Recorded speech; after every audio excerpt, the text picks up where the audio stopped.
Hello दोस्तों, हमारे channel में आपका स्वागत है। अगर चैनल पर नए हैं तो हमारे चैनल को सब्सक्राइब करें और वीडियो को लाइक, शेयर एवं कमेंट करें। कहानी शुरू करते हैं। एक साधु पहाड़ों पर रहता था। न उसकी स्त्री थी और न बच्चे। वह एकांतवास में ही मगन रहा करता था। वह पहाड़ की घाटियों में सेब, अमरूद, अनार इत्यादि फलदार वृक्ष बहुत थे। साधु का भोजन यही मेवे थे। इनके छोड़ और कुछ नहीं खाता था। एक बार इस साधु ने प्रतिज्ञा की कि ये मेरे पालन करता, मैं इन वृक्षों से स्वयं मेवे नहीं तोड़ूंगा और न किसी दूसरे को तोड़ने दूंगा। मैं पेड़ पर लगे हुए मेवे नहीं खाऊंगा, जो हवा के झोंके से सड़कर गिर गए हैं वही खाऊंगा। दैव जोग से 5 दिन तक कोई फल हवा से नहीं झड़ा। भूख की आग से साधु को बेचैन कर दिया। उसने एक डाली की फुनगी पर अमरूद लगे हुए देखे, परंतु संतोष से काम लिया और उसने मन को बस में किए रहा। इतने में हवा का एक ऐसा झोंका आया कि साग की फुनगी नीचे झुक आई।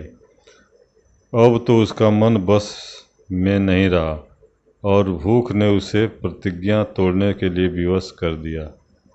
बस फिर क्या था, वृक्ष से फल तोड़ते ही उसकी प्रतिज्ञा टूट गई। साथ ही ईश्वर का कोप प्रकट हुआ, क्योंकि उसकी आज्ञा है कि जो प्रतिज्ञा करो उसे अवश्य पूरा करो।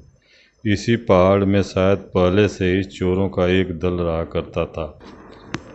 यहीं वे लोग चोरी का माल आपस बांट करते थे। दैवयोग से उसी समय चोरों के यहाँ मौजूद होने की खबर पाकर कोतवाली के सिपाहियों ने इस पहाड़ी को घेर लिया और चोरों के साथ साधु को भी पकड़कर हथकड़ी बेड़ी डाल दी। उसके बाद कोतवाल ने जल्लाद को आज्ञा दी कि इनमें से हर एक के हाथ पांव काट डालो। जल्लाद ने सबका बायां पांव और दायां हाथ काट डाला। चोरों के साथ साधु का हाथ भी काट डाला गया और पैर काटने के बारी आने वाली थी कि अचानक एक सवार घोड़ा दौड़ता हुआ आया और सिपाहियों को ललकार कर कहा, अरे देखो, यह यमुक साधु है और ईश्वर भक्त है, इसके हाथ क्यों काट डाला। यह सुनकर सिपाही ने अपने कपड़े फाड़ डाले और जल्दी से कोतवाल की सेवा में उपस्थित होकर इस घटना की सूचना दी।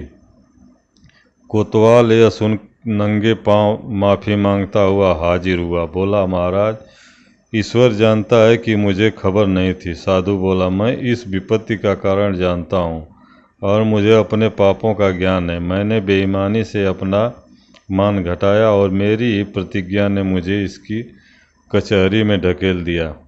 मैंने जानबूझकर प्रतिज्ञा भंग की, इसलिए इसकी सज़ा में हाथ पर आफत आई।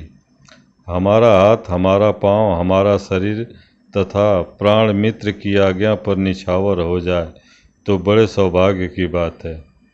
तुझसे कोई शिकायत नहीं, क्योंकि तुझे इसका पता नहीं था। संजोग से एक मनुष्य भेंट करने के अभिप्राय से उसकी झोपड़ी में घुस आया। देखा कि साधु दोनों हाथों से अपनी झोली सी रहे हैं। साधु ने कहा, अरे भले आदमी, तू बिना सूचना दिए मेरी झोपड़ी में कैसे आ गया। उसने निवेदन किया कि प्रेम और दर्शनों की उत्कंठा के कारण यह अपराध हो गया।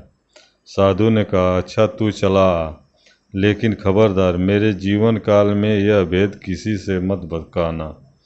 झोपड़ी के बाहर मनुष्यों का एक समूह झांक रहा था। वह यह हाल जान गया।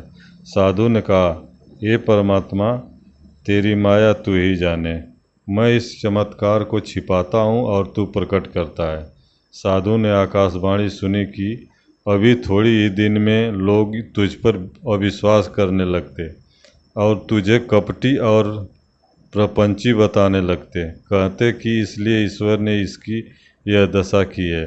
वे लोग काफिर न हो जाएं और अविश्वास और भ्रम में ग्रस्त न हो जाएं, जन्म के अविश्वासी ईश्वर से विमुख न हो जाएं।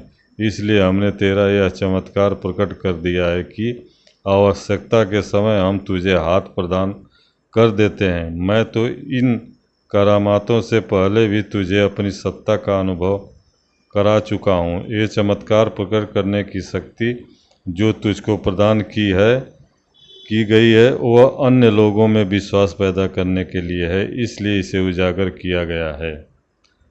दोस्तों, कहानी कैसी लगी? अगर अच्छी लगी हो तो चैनल को सब्सक्राइब करें और वीडियो को लाइक, शेयर, कमेंट करें। धन्यवाद।